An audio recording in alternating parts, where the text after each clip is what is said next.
Berusaha untuk mengkondisikan pikiran seperti itu. Makanya karena saya nggak tahu dan posisinya nggak ada, sehingga kalau besok pagi itu tidak bisa bayar, maka akan mestinya diambil. motor akan diambil. Iya, betul. Kalau motor ada itu mungkin saya nggak masalah. Iya. Ya sudah, tadinya punya motor, akhirnya nggak punya motor, cuma itu tuh mas. Tetapi karena motor nggak ada, pasti besok akan menjadi masalah, karena itu bisa dianggap sebuah penggelapan, bisa dijadikan kasus pidana. Ya, bagaimanapun seorang suami melihat kondisi seperti itu, apakah suami akan bersorak-sorak gembira? Kan nggak mungkin mas. Mestinya tuwuh tangisi, bagaimana saya bisa menolong istri saya yang seperti itu. Padahal saya seorang pengangguran, bagaimana dalam waktu sehari saya bisa mencari uang sebanyak 1 juta itu. Nah, akhirnya apa? Tuwuh tangisi hati. Nah, di saat tumbuh tangis yang hati ini tak gunakan untuk meditasi mas. Jadi saya meditasi, tetapi bukan saya menghidupkan kendaraan dan reaktor jiwa, karena ini kan kepentingan untuk sono ya. Iya. Tetapi saya karena ini kepentingan madya, saya cukup menggunakan cipta. Betul, ya, cipta yang ada di hati.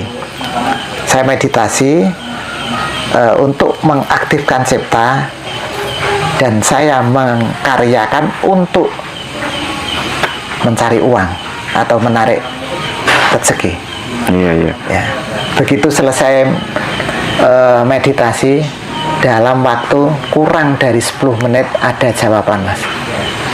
Gimana itu? Ya tiba-tiba ada WA yang masuk di HP saya. Ada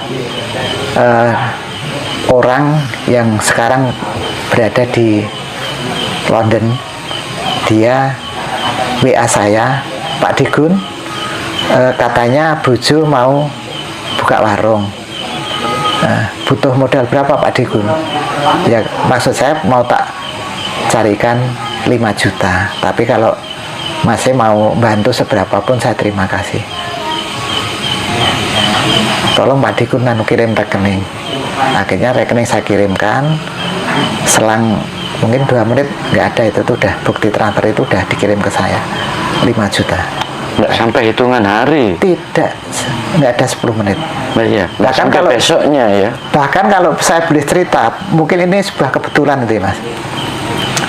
Boleh saya cerita itu ya tentang istri saya lagi ya.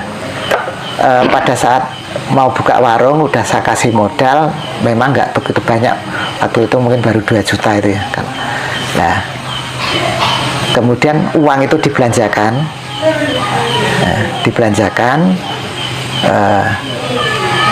dia WA saya, Pak, uangnya sudah saya belanjakan, tolong ya Pak, belanjaan telur 4 kilo itu Bapak yang bayar. Karena saya nggak punya uang lagi, saya akan nangis mas. Karena apa? Istri yang mau berusaha seperti itu, saya suruh bayar telur yang 4 kilo itu kan cuma senilai 120.000 ya mas. Kok mosok saya kok nggak bisa nulungi? Saya nangis mas. Nah, begitu saya merasakan ada tangis yang hati itu, saya meditasi mas, menghidupkan cipta. Nah, kemudian setelah saya meditasi, saya keluar dari kamar, saya bersih-bersih, menyangi rumput itu mas, di depan joglo yang sekretariat paguyuban itu. Tidak ada 10 menit ada orang datang. Dia datang hanya ingin mengapresiasi saya dan memberikan amplop. Setelah beliau bertiga itu kondur, itu saya buka, itu ada di dalamnya ada uang 500.000. Nah kemudian saya telepon istri saya, uang itu tak suruh ngambil, tak kasihkan semua, Mas. Itulah kekuatan Gini, cipta didukung oleh tangising ati itu seperti itu, Mas. Gini, Pak Kurnia, kita kan banyak itu yang menerima istilahnya keluhan, sambat karena banyak yang dari pemirsa itu kan mengalami kesulitan ekonomi. Ya. Banyak sekali, bukan satu dua, ratusan, Ya. ratusan SMS atau WA itu yang masuk itu. Ketika tadi Pak Gun itu menceritakan cerita hidupnya seperti itu, ketika mengalami kesulitan, terus Pak Gun berusaha bermeditasi menghidupkan cipta. Cipta, ya. Saya ingin mengorek, mungkin Pak Gun mau menularkan kepada kami Ya. semua, mungkin gimana tips atau triknya ketika waktu kita misalnya semua atau pemirsa itu nanti yang sama posisinya mengalami kesulitan, itu bisa meniru seperti yang Pak Gun ceritakan tadi, karena kan ya mungkin sebagai jalan spiritual ini kan memang apa ya, ini suatu yang sangat-sangat istimewa, suatu keajaiban seperti itu. Jadi mungkin Pak Gun bisa menjelaskan tahapannya kayak apa, meditasinya kayak apa, terus nanti itu gimana caranya itu, mudorosanya gimana, mengeluarkan unek-uneknya gimana gitu. Monggo Pak Gun. Ya, terima kasih, Mas. Jadi dulu saya sebelum memulai untuk belajar ilmu Jawa Kasampunan ini, saya dulu juga aktif di dalam beribadah dari salah satu agama. Iya. Saya aktif. Iya. Kekuatan kita untuk minta kepada Tuhan itu melalui doa. Betul. Ya, dan saya dulu juga sering kalau membutuhkan sesuatu kita berdoa. Tetapi yang saya rasakan itu berbeda dengan cara saya menggunakan ilmu Jawa Ilmu ini. Jawa ini ya. Saya berdoa dengan cipta kita. Jadi kita menghidupkan cipta itu kan sebuah doa ya. Kita apa ya? Kita memiliki keinginan untuk mendapatkan sesuatu itu kita menggunakan dengan pesawat cipta, karena ilmu Jawa Kasampunan itu di samping kita itu mengajarkan bagaimana kita itu ngurip ke kendaraan batin atau kendaraan dan reaktor batin, karena ini kan fungsinya itu lebih diutamakan untuk kepentingan wasono. Tetapi bagaimanapun kita tidak memungkiri bahwa kita itu hidup di alam madya. Betul. Ya, di alam madya, dan kita masih membutuhkan kebutuhan madya. Nah, ilmu Jawa Kasampunan pun juga mengajarkan bagaimana kita menghidupkan pesawat cipta, karena kalau cipta itu sudah hidup, Kang Sinedya ana, Kang Sinipta dadi. Jadi apa yang kita butuhkan itu ada, apa yang kita inginkan itu terjadi. Ya. Cipta itu multiguna, multifungsi untuk kepentingan kebutuhan madya. Ketika menghidupkan cipta itu, apa kita hanya cukup berdiam diri terus istilah tanpa menggunakan mantra atau doa atau gimana Pak? Ini kan yang nonton kan jelas dari berbagai macam apa ya, agama dan aliran kepercayaan. Jadi mungkin ya bukan dari versi ilmu Kasampunan. Ya. Mungkin Pak Gun bisa ngambil yang istilahnya universal saja secara umum. Jadi di dalam ilmu Kasampunan itu adalah ilmu yang ilmiah atau logik itu ya. Pesawat apapun itu akan bisa diaktifkan, itu mestinya membutuhkan energi. Ya. Mobil tidak ada energinya atau tidak ada bahan bakarnya, tidak mungkin bisa diaktifkan, apalagi untuk dipergunakan untuk bepergian kemanapun. Ya. Mobil itu kan juga pesawat ya. Ya, sarana. Ya sarana ya. Sekarang HP mas, HP itu kan juga pesawat. HP, meskipun HP itu baru, kemudian sudah ada kartu SIM-nya, kemudian paketannya baru diisi, tetapi kalau energinya atau baterainya itu lowbat 0%, kan jelas itu juga tidak bisa diaktifkan. Iya. Dan juga tidak bisa difungsikan. Nah, pesawat itu akan bisa diaktifkan dan difungsikan itu kalau ada energinya. Jadi energi itu mutlak diperlukan. Nah, cipta ini adalah pesawat batin. Iya. Posisinya ada di hati. Semua manusia memiliki pesawat cipta. Tapi mungkin banyak orang yang belum mengenal bahwa dirinya itu memiliki pesawat cipta. Pesawat cipta, ya. Ya. Tetapi semua orang itu memiliki pesawat cipta. Dan pesawat cipta ini kondisinya adalah pasif karena kosong energi. Nah, raga kepengen mengaktifkan cipta, mestinya raga itu menambang energi dan dimasukkan ke dalam pesawat cipta. Ibaratnya cipta itu seperti HP mas. Jadi HP itu kalau kosong energinya mesti harus kita cas. Iya, betul. Nah, untuk ngecas ini kan kita mesti harus menambang energi mas. Iya, betul. Kalau kita nggak punya listrik, mau ngecas HP dari mana? Iya. Nah, kalau kita yang belum punya listrik, mestinya kita ke PLN, kita bayar biaya untuk pasang listrik. Nah, setelah kita pasang listrik dan perangkat atau jaringannya, sehingga sama aja kan kita sudah menambang energi ya mas. Jadi energi yang ada di PLN disalurkan lewat jaringan yang di jalan, kemudian disalurkan menuju rumah kita. Iya. Sehingga sewaktu-waktu kita mau mengecas HP, kita sudah memiliki energi listrik. Kita masukkan ke dalam.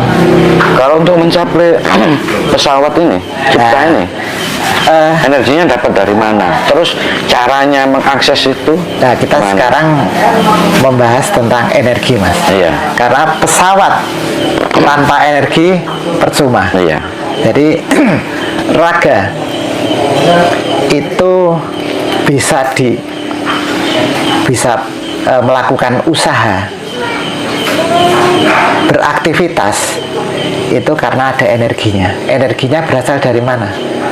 Dari makan, minum, istirahat cukup. Untuk raga, itu raga. Untuk cipta. Tapi pesawat cipta dan juga pesawat KR dari sekalian itu ya. Dua pesawat ini adalah pesawat batin. Dia tidak bisa disuplai dengan energi fisik, tetapi membutuhkan energi metafisik atau energi batin. Iya.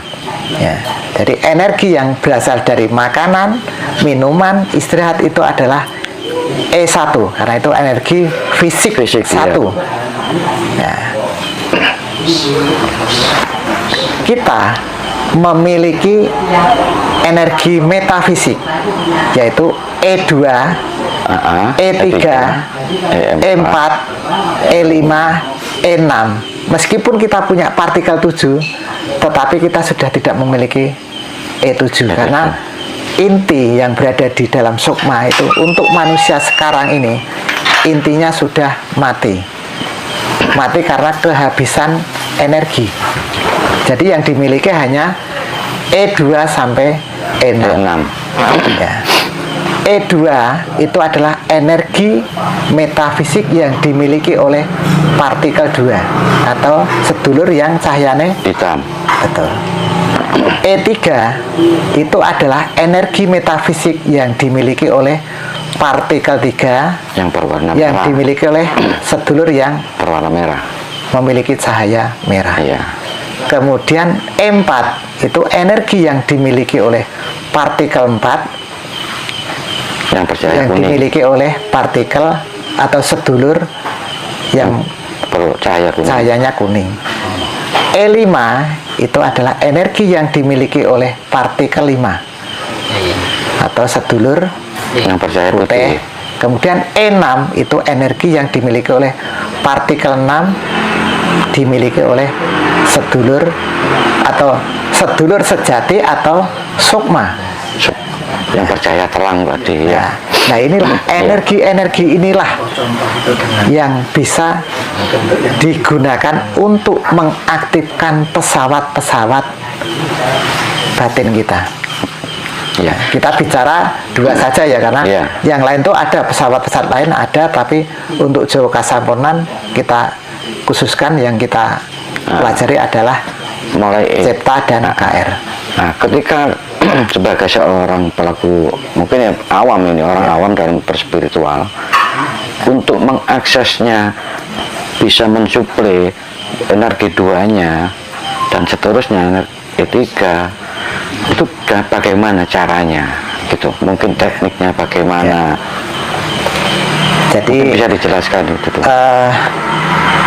di dalam raga kita itu ada tabung bawah ya, tabung yang nantinya digunakan untuk wadah energi metafisik. Jadi tabung bawah itu posisinya ada di pangkal alat vital.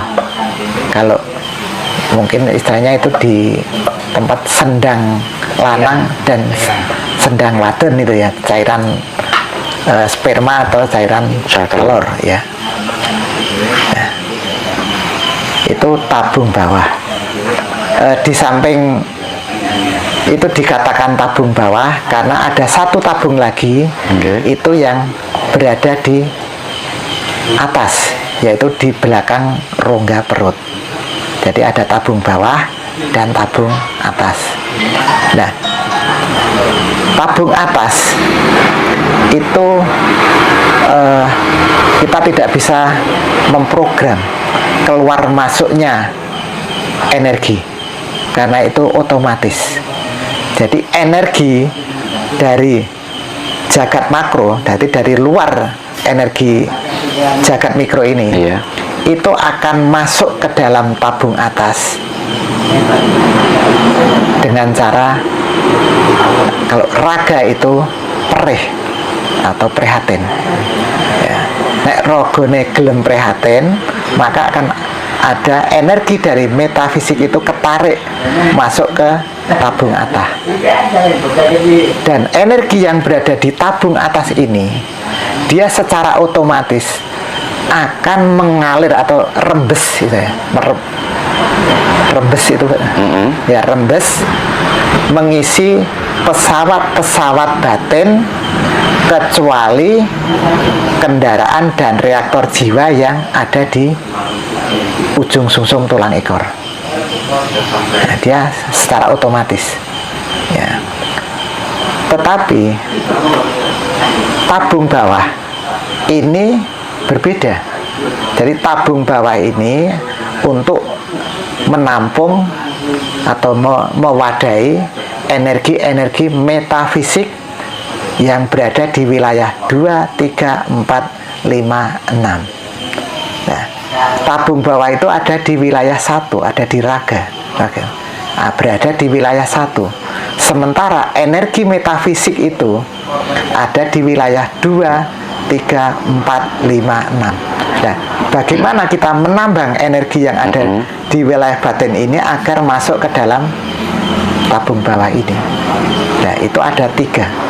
Nggak tahu ini, kalau mungkin ada cara yang lain, tapi ini versinya ilmu Jawa Kasampunan. ilmu Jawa dari sumber. Iya. Ini karena kita tidak mudah kita itu untuk menggali ilmu dari simbah. Itu kita harus aktif untuk menggali, karena ilmu Jawa Kasampunan itu sebetulnya sudah puluhan tahun dipelajari oleh pengikut-pengikutnya yang belajar ini.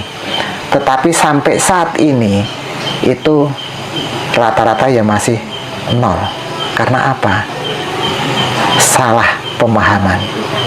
Karena apa? Di dalam buku disebutkan bahwa untuk mengisi atau mengaktifkan kendaraan itu energi yang ada di tabung bawah dimasukkan ke kendaraan. Kemudian kendaraan yang ada di ujung-ujung tulang ekor ini diangkat menuju ubun-ubun, karena sukma itu ada di ubun-ubun. Nah, kita kan kendaraan itu adalah kendaraan dan reaktor jiwa. Tapi nanti besok yang membutuhkan itu adalah sukma untuk melakukan penerbangan ke surga atau menuju ke ketiadaan. Sehingga kendaraan yang ada di garasi di ujung susung tulang ekor ini, raga inilah yang harus berusaha untuk mengaktifkan dan meningkatkan sehingga menjadi KR6 ya. Itu KR6 itu baru sampai pada ketemu sukmane atau nanti bisa manunggal ya.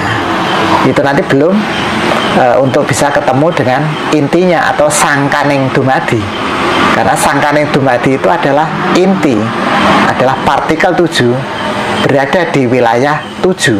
Kalau kita baru bisa mencapai atau mengaktifkan kendaraan itu menjadi level 6 atau kendaraan dan reaktor 6, artinya kendaraan jiwa kita itu baru bisa dipakai untuk penerbangan menuju wilayah 6. Kita baru bisa ketemu dengan sukma atau jiwa.